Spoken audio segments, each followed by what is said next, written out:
Section 1.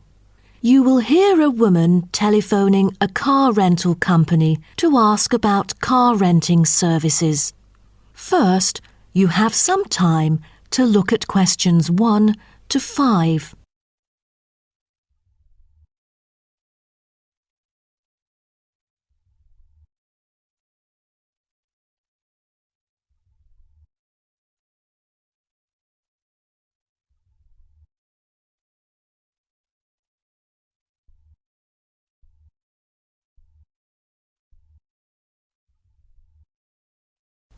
You will see that there is an example which has been done for you. On this occasion only, the conversation relating to this will be played first. Hello, First Choice Car Rental. How may I help you? Oh, good morning. I'm calling for some information about your car renting services. I'm an American and I will be going on a family holiday to your city from Ohio next month. The woman says that she is an American, so American has been written in the space. Now we shall begin. You should answer the questions as you listen, because you will not hear the recording a second time. Listen carefully and answer questions 1 to 5. Hello, First Choice Car Rental. How may I help you? Oh, good morning. I'm calling for some information about your car renting services. I'm an American and I will be going on a family holiday to your city from Ohio next month. Okay, no problem. It's our pleasure to serve you. Could you please tell me your name and contact information first? I'm Caroline. That's Caroline.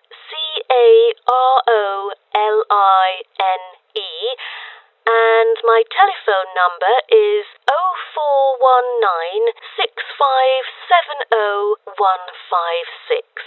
0419-6570-156. Okay, I've got that. And how can I send you our quotation? If you are satisfied with our arrangement, is email alright, or should I send it by post? The latter, please. I'm afraid I'd prefer to read it on paper. That's no problem. I'm considering renting a caravan for a week, but I don't really know the price range for it, since I haven't rented any car through that method before. I think it should be within my budget of $50. You know, we have various caravans at different renting prices, according to the class of vehicle, facilities inside, mileage, etc. I'd recommend the Explorer, taking your budget into consideration, which is of good value and will cost you $39 per day. Is that okay? Of course, that's fine for me. I know the Explorer. That could save me $11 each day. You know, a family holiday will be costly. That van is perfect. I'm glad that you like it. So, do you have any particular requirements about your room in the van? How many beds are there? 1 twin bed. But there are 3 of us. My mum, daughter, and me. So, can we add another bed? No problem. For the facilities, I think a kitchen is the most important. And, of course, the stove. Before you hear the rest of the conversation, you have some time to look at questions 6 to 10.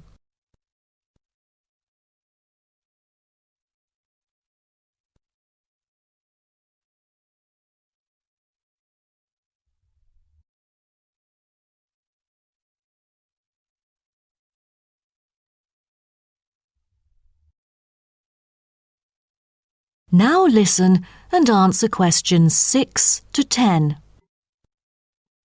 In our vans, such as Explorer, there are all the basic bedding materials you need, like pillows and blankets, as well as some equipment for daily life. And many things can be added into your room according to your needs, such as a coffee maker. Well, I need to have a heater in case it'll be cold at night, and a microwave, of course. All right, I've taken notes of all these things. Actually, all our vans should be taken from our company, which is not too far from the city centre, so we can pick you up from the centre for free. Is that okay? Oh, I'm afraid we'd better be picked up from the airport, as we are foreigners in your country and not familiar with the transport system. Is that all right? Yes, it is no problem. With that comes the information for the insurance. I need the driver's name and age. That is my daughter, Chris, who is 19, the youngest driver amongst us three.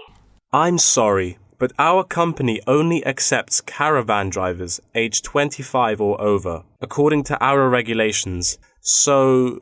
Well, that would be me, Caroline, and I'm 49 years old. And where was your driving license issued? I mean the country. I've got a license in America, but I've also got one in Australia, which is still valid. Is it better for me to register the local one from your country? Yes, that might be better. So your registration number is... That is the end of section 1. You now have half a minute to check your answers.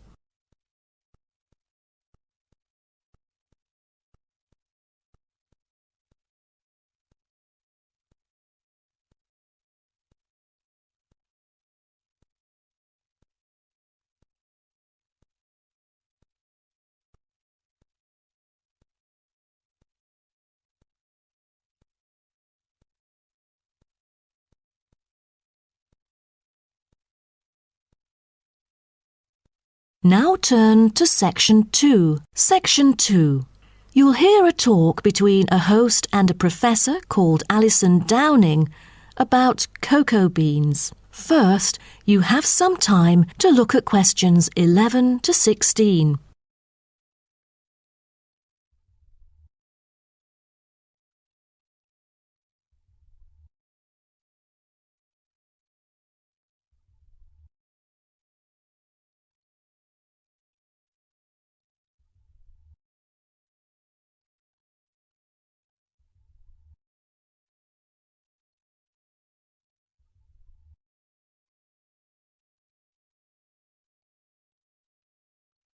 Now listen carefully and answer questions 11 to 16. Hello and welcome to today's talk. Here with me is the famous botanist, Professor Alison Downing. So, Alison, tell us something about cocoa beans. Cocoa beans, also called cacao beans, are the primary constituent in making chocolate. Grown in tropical areas in South and Central America, West Africa and Asia, the cocoa tree is often raised on small family-owned farms. When the harvested pods are opened to expose the beans, the pulp and cocoa seeds are removed and the rind is discarded. The pulp and seeds are then piled in heaps, placed in bins or laid out on grates for several days. During this time, the seeds and pulp undergo a process called sweating, where the thick pulp liquefies as it ferments. The fermented pulp trickles away, leaving cocoa seeds behind to be collected. This is when the beans are harvested, and then the bags holding them are ready to be transported. But the most important step in processing the cocoa bean is cleaning it. Once the beans are unloaded from the railroad cars, the packages are opened and then weighed by machines. Then the pods are split and the seeds or beans are covered with a sweet white pulp or mucilage. On arrival at the factory, the cocoa beans are sorted and put in a hopper to be cleaned more rigorously. The wet beans are then transported to a facility so they can be fermented and dried. They are fermented for 4 to 7 days and must be mixed every 2 days. They are dried for 5 to 14 days, depending on the climate conditions. The fermented beans are dried by spreading them out over a large surface and constantly raking them. Then the beans are ready to be roasted. Now, roasting takes place at a high temperature, and then the beans are boiled in a heated chamber. During the roasting process, the beans will be expanded and cracked. But prior to this, the beans are trodden and shuffled about using bare human feet. During this process, red clay mixed with water is sprinkled over the beans to obtain a finer colour, polish and protection against moulds during shipment to factories in the United States, the Netherlands, the United Kingdom and other countries. Now, back to what I was saying. After the beans are cracked, they need to be cooled. Then the roasted beans are sealed in pockets.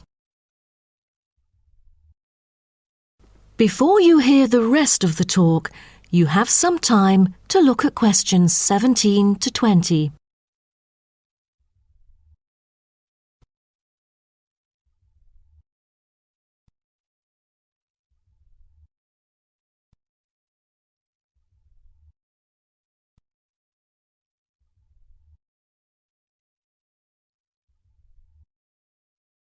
Now listen and answer questions 17 to 20.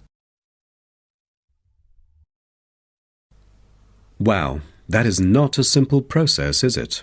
But someone told me that different roasting levels of coffee can lead to different kinds of flavours.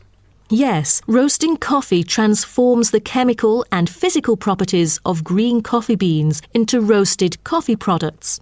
The roasting process is what produces the characteristic flavour of coffee by causing the green coffee beans to change in taste. Unroasted beans contain similar, if not higher levels of acids, protein, sugars and caffeine as those that have been roasted, but lack the taste of roasted coffee beans due to the Maillard and other chemical reactions that occur during roasting. The vast majority of coffee is roasted commercially on a large scale, but small-scale commercial roasting has grown significantly with the trend toward single-origin coffees served at specialty shops. Some coffee drinkers even roast coffee at home as a hobby in order to both experiment with the flavour profile of the beans and ensure the freshest possible roast. So here, I'm going to introduce some of these roasted coffee beans and their special flavours.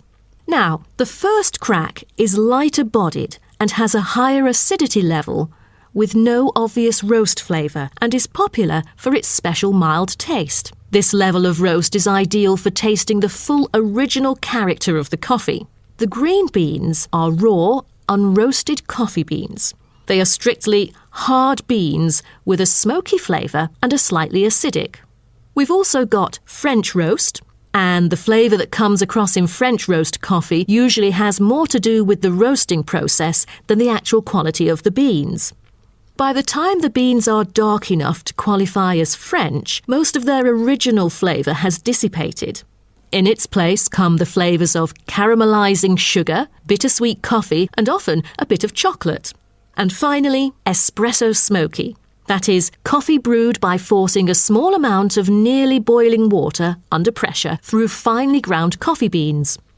Espresso is generally thicker than coffee brewed through other methods, has a higher concentration of suspended and dissolved solids, and has creamer on top. As a result of the pressurised brewing process, the flavours and chemicals in a typical cup of espresso are very concentrated. Espresso is also the base for other drinks, such as cafe latte, cappuccino, cafe macchiato, cafe mocha, flat white or cafe americano. That is the end of section 2. You now have half a minute to check your answers.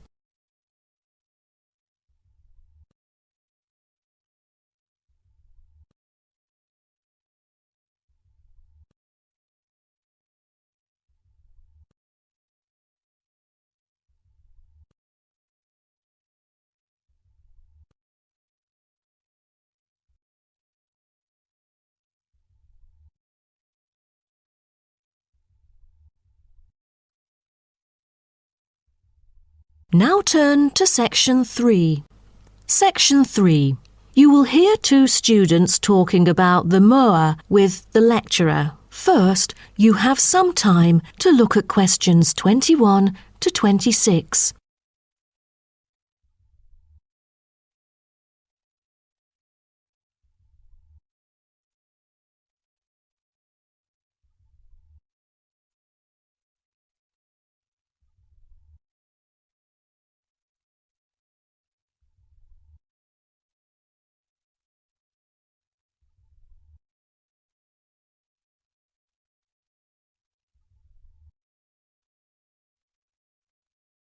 Now, listen carefully and answer questions 21 to 26.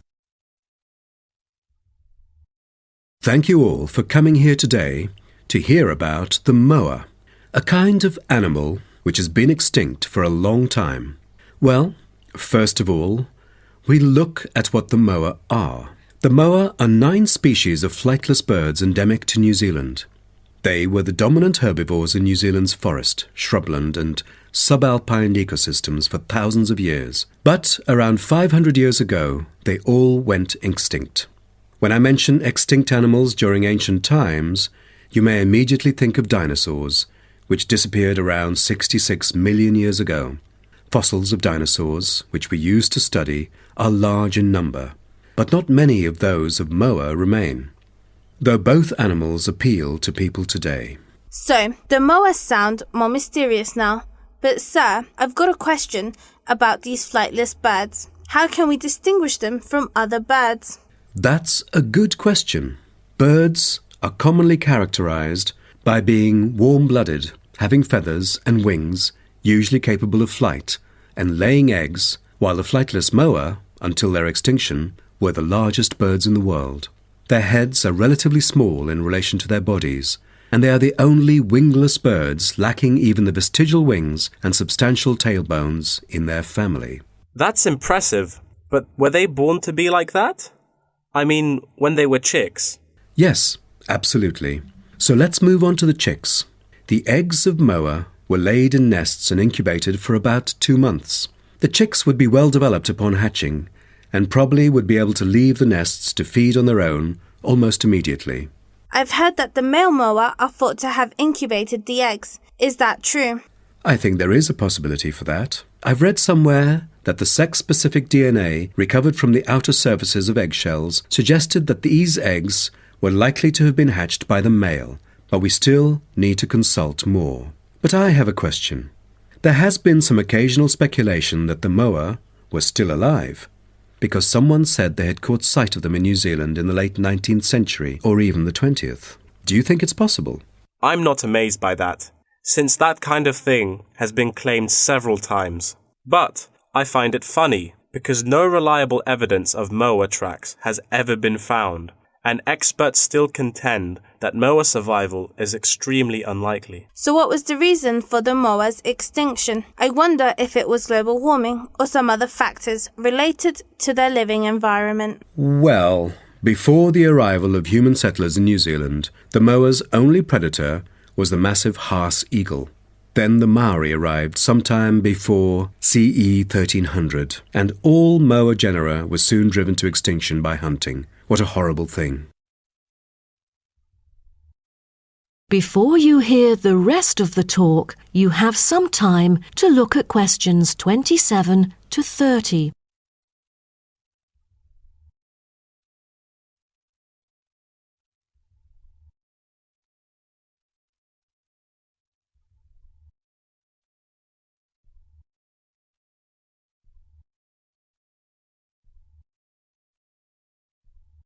Now, listen and answer questions 27 to 30.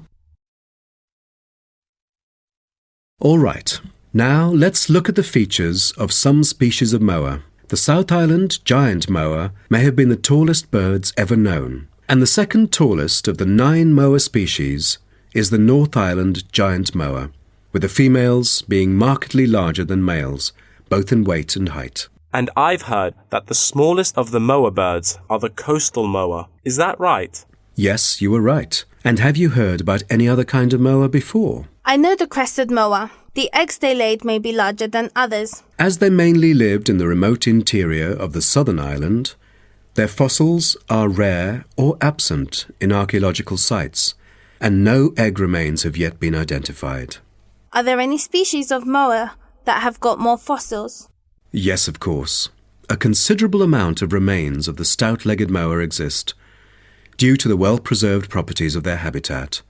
Their skulls reveal relatively bad vision, a good sense of smell, and a very short bill.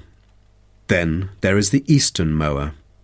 They were remarkable in having very long and narrow windpipes, which probably enabled them to make louder, more resonant calls than those of other moa, and had the greatest vocal abilities, so they could communicate when they could not see each other in the forest or at night. they used a range of senses, apart from sound, in their search for food, such as their sense of smell and vision. That is the end of section 3. You now have half a minute to check your answers.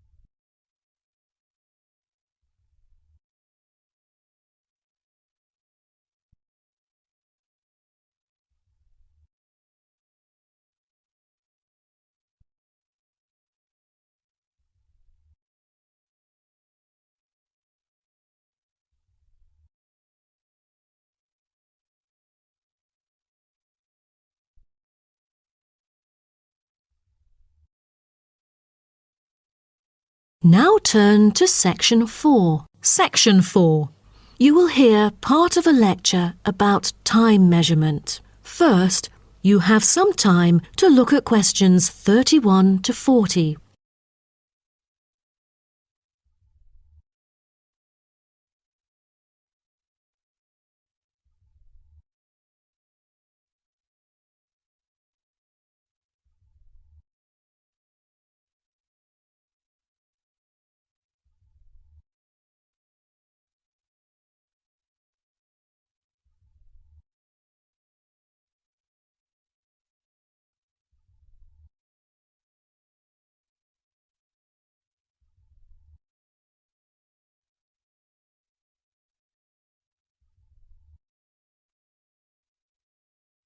Now, listen carefully and answer questions 31 to 40. Good morning, everyone. Today, I'm going to talk about the research project I've been involved in on time measurement. Do you know how time is measured? Consider how we measure length and how, with time, we encounter a difficulty. Before we could grasp it, it would slip through our fingers. In fact, as we can see, we are forced to have the resource to measure something else, the movement of something in space or a set of movements in space. All the methods that have been employed so far really measure time by a motion in space. The measurement of time is no easy matter, a scientific unit only arrived at after much thought and reflection. As the most primitive form of measurement, the sun seems to be natural. Ever since man first noticed the regular movements of the sun and stars, we have wondered about the passage of time. Prehistoric people first recorded time according to the sun's position. To start off, let us take noon, which is when the sun is on the meridian at the highest point of its course across the heavens, and when it casts the shortest shadow. But this measurement, which was regarded as a major one in ancient times, was less important than the natural events that occurred. The earliest natural events that had been recognised were in the heavens, but during the course of the year, there were many other events that indicated significant changes in the environment.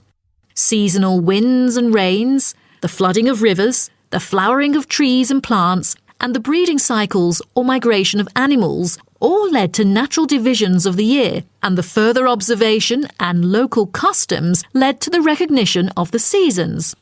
Years later, precise measurements were invented because the passage of time was extremely important for astronomers and priests who were responsible for determining the exact hour for daily rituals and for important religious festivals. Apart from the connection with religion, accurate time measurement was also related to the government, since they divided the day or the night into different periods in order to regulate work and various events. For thousands of years, devices had been used to measure and keep track of time. The current sexagesimal system of time measurement dates back to approximately 2000 BCE from the Sumerians. It was found that the earliest ancient timekeepers were mainly invented and used in Mesopotamia, where the water clock was introduced from, as well as in North Africa, especially in the area of ancient Egypt.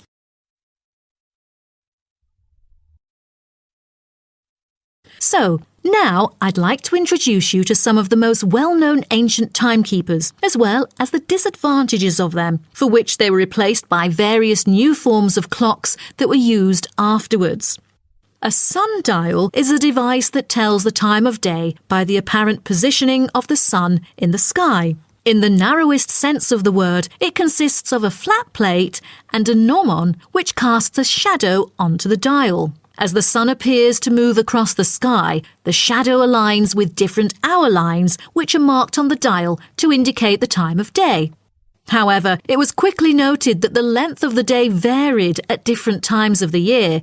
Therefore, there could have been a difference between clock time and sundial time. In addition, the sundial was of no use at night, so a water clock was invented. The water clock, or clepsydra, appeared to have been invented around 1500 BCE and was a device which relied on the steady flow of water from or into a container. Measurements could be marked on the container or on a receptacle for the water. It was reliable, but the water flow still depended on the variation of pressure and temperature from the top of water in the container. As the technology of glass blowing developed, from some time in the 14th century, it became possible to make sand glasses. Originally, they were used as a measurement for periods of time like lamps or candles. But as clocks became more accurate, they were calibrated to measure specific periods of time. The drawback, however, as you can imagine, was the limited length of time they could measure. The last timekeeper to be introduced is the fire candle clock. Candle clocks took advantage of a simple concept, the slow and consistent nature of a burning wax candle.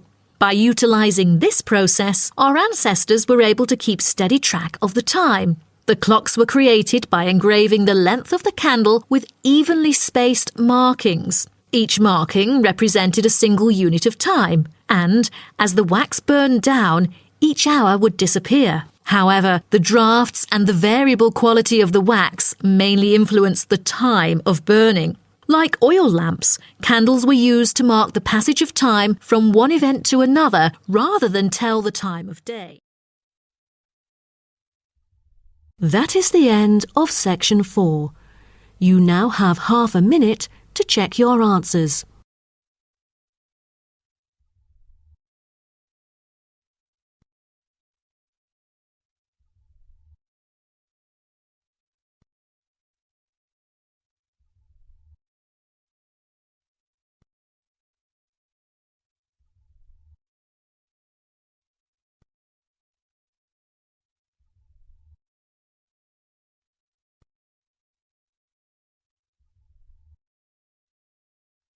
That is the end of the listening test.